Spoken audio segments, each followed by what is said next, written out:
সমসাময়িক ইস্যুতে রাত ৮টায় জরুরি বৈঠকে বসছে উপদেষ্টা পরিষদ। প্রধান উপদেষ্টার বাসভবন যমুনায় এই বৈঠক অনুষ্ঠিত হবে। বৈঠকে আওয়ামী লীগ নিষিদ্ধের বিষয়ে আলোচনা হতে পারে বলে জানা গেছে। গতকাল প্রধান উপদেষ্টার প্রেস উইং থেকে এক বিবৃতিতে বলা হয়, সম্প্রতি বিভিন্ন রাজনৈতিক দল, সংগঠন ও জনগণের পক্ষ থেকে স্বৈরশাসন ও সন্ত্রাসী কর্মকাণ্ডের অভিযোগে আওয়ামী লীগ নিষিদ্ধ করার যে দাবি উঠেছে তা সরকার গুরুত্বের সঙ্গে বিবেচনা করছে।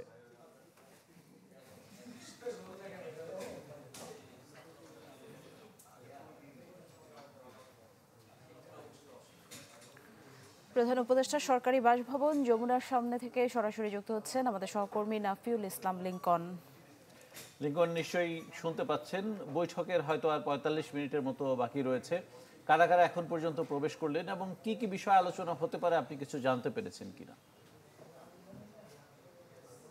ঠিক কিছুক্ষণ আগে উপদেষ্টা পরিষদের কয়েকজন সদস্য গাড়িতে করে প্রবেশ করেছেন, তাই বলা যাচ্ছে না কারা এসেছেন। তবে অধিকাংশ উপদেষ্টারাই এই বৈঠকে অংশগ্রহণ করবেন, যেহেতু জরুরি খুবই গুরুত্বপূর্ণ বিষয় নিয়ে এই বৈঠকটি ডাকা হয়েছে। সেক্ষেত্রে সবার উপস্থিতি অবশ্যই কামনা থাকবে। তবে উপদেষ্টা পরিষদের এই বৈঠকের সিদ্ধান্তটি সকাল থেকে হলেও খুব অল্প সময় আগে জানানো হয়েছে এবং অল্প সময় নোটিশে কিন্তু সবাই এসে উপস্থিত হয়েছেন। তো ৮টায় বৈঠকটি শুরু হয়ে খুব অল্প সময় অর্থাৎ 8:30টায় এটি শেষ হয়ে যাবে।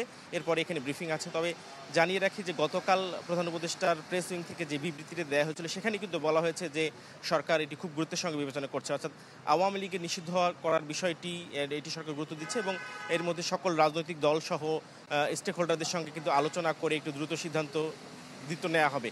তো সেক্ষেত্রে যদি আমরা বলে রাখি যে গত কয়েকদিন ধরে আওয়ামী লীগ নিষিদ্ধের যে দাবি উঠেছে বিভিন্নভাবে এবং রাজপথে যেভাবে আন্দোলন হচ্ছে, সেটির জন্য কিন্তু সবাইকে ধৈর্য ধারণ করার আহ্বান জানানো হয়েছে প্রধান উপদেষ্টার কার্যালয় থেকে।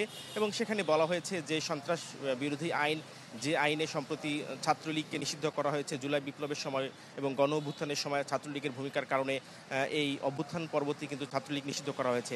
এবং যারা এই এনসিপি সহ এই অভ্যুত্থানের যারা সম্মুখ সারিতে ছিলেন তারা কিন্তু দেখতে পাচ্ছিলেন যে যুবলীগ সহ আওয়ামী লীগের অন্য কয়েকটি অঙ্গ সংগঠনকে নিষিদ্ধ করার প্রায় প্রক্রিয়ায় চলে আসছিল সরকার। এই অবস্থায় তাদের দাবি যে শুধুই আওয়ামী লীগের অঙ্গ সংগঠন নয়, আওয়ামী লীগ মূল সংগঠন তাদেরকে নিষিদ্ধ করতে হবে সেখানে।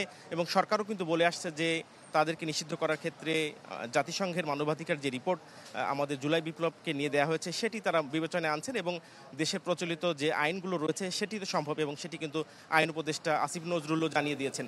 সব মিলিয়ে হয়তোবা আওয়ামী লীগ নিষিদ্ধের কোন প্রক্রিয়ায় যাবে এবং কোন প্রক্রিয়ায় এটি করা সম্ভব সেই বিষয়টি নিয়ে আলোচনা হবে। পরবর্তীতে সেটি আইনি প্রক্রিয়ার মাধ্যমে কার্যকরতা বাস্তবায়ন করা হবে বলে আমরা জানতে পেরেছি এবং ব্রিফিং হলে আমরা বিস্তারিত জানাতে পারবো।